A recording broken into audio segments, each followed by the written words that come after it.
coming. And sorry in advance for the length of this. I did try to shorten it. At one of these meetings... Okay, yep, thanks.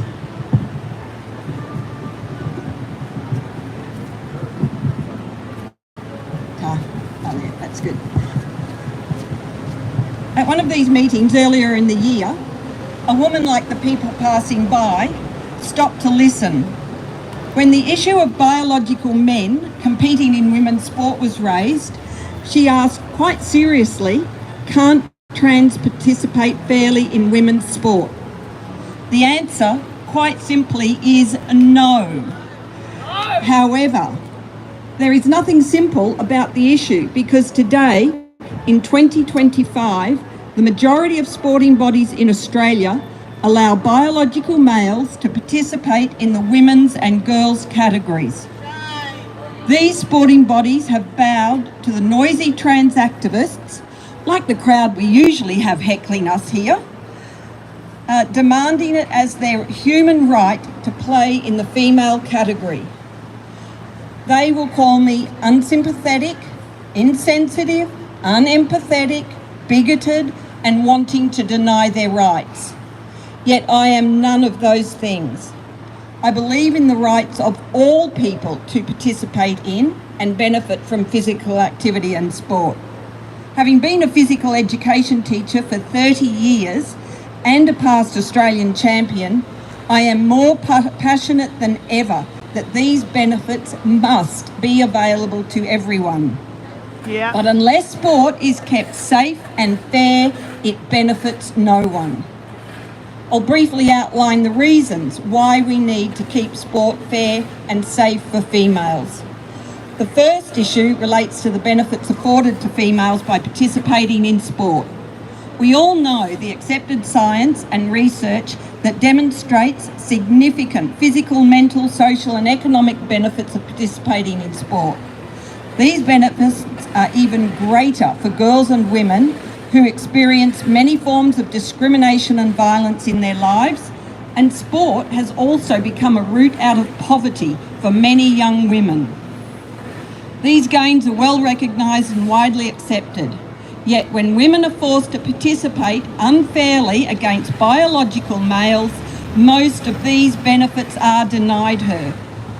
Even worse, when her place is taken by a biological male, girls get the message that their participation and worth is not as important or valuable as a man's.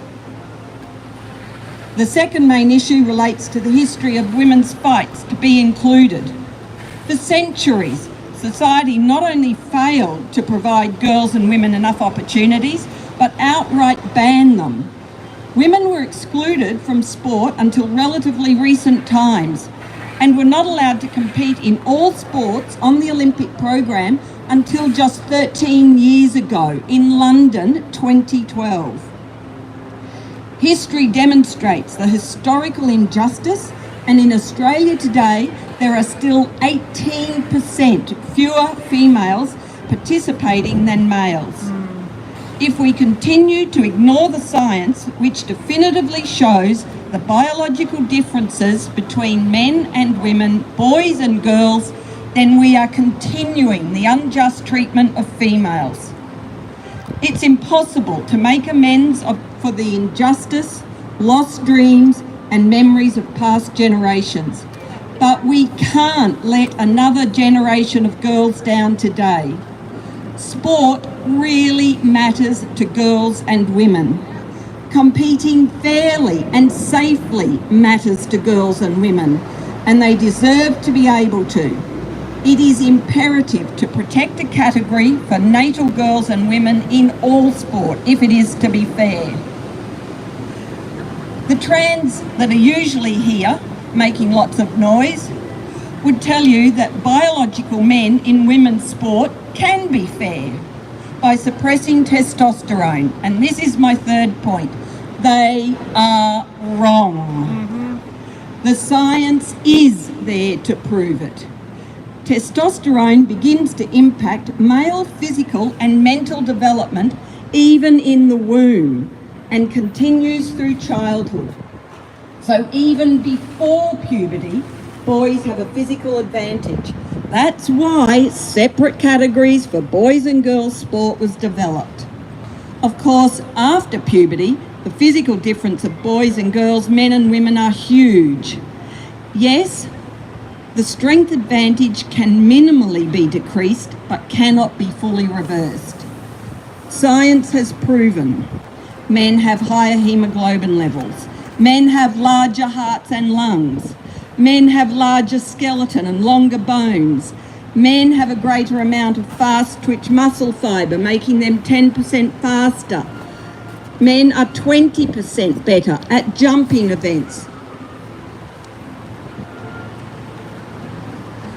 Men have hugely greater muscle mass and strength.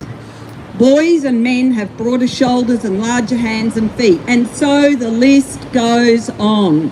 In other words, men are faster, stronger, and jump higher and further. Biological men competing against women can never be fair. It is not fair that women and girls miss out on places in a team, miss out on winning medals and prizes, miss out on scholarships, miss out on life opportunities while biological men take their places.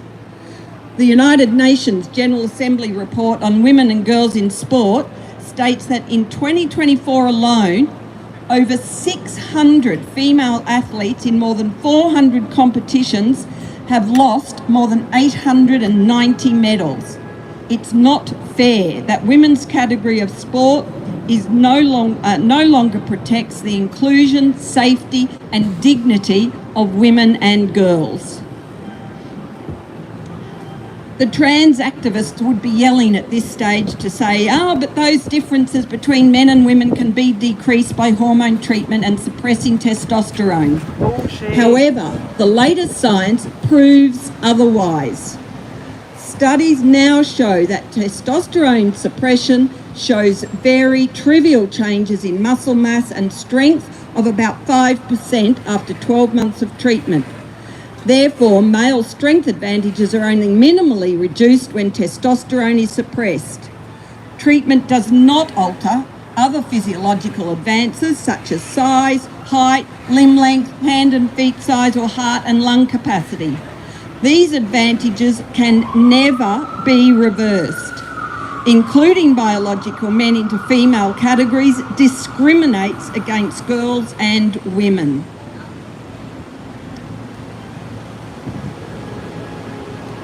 Which brings me to the final point, one of safety. Apart from being unfair, the biological differences between men and women dramatically add to the risk of participating, making sport unsafe for women. Collisions, tackles and other contact between boys and girls, men and women are inherently more dangerous for females, and fear of injury can and does lead to self-exclusion. For safety, girls and women expect and must have available single-sex change rooms. Women and girls do not feel safe and feel intimidated by being forced to share their once safe space with biological men. Removing single-sex spaces in sport increases the risk of sexual harassment, assault and voyeurism in the change rooms. Female athletes and coaches who object to the inclusion of men in their spaces or sport due to concerns about safety, privacy and fairness are silenced or forced to self-censor. Otherwise, they risk losing sporting opportunities.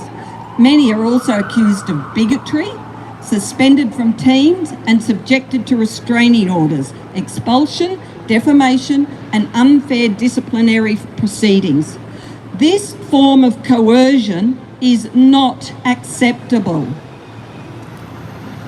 The scientific research on biological differences and the United Nations all recommend the exclusion of biological males from the female category to ensure fairness and safety, and the inclusion of an open category to ensure the ability of all to participate.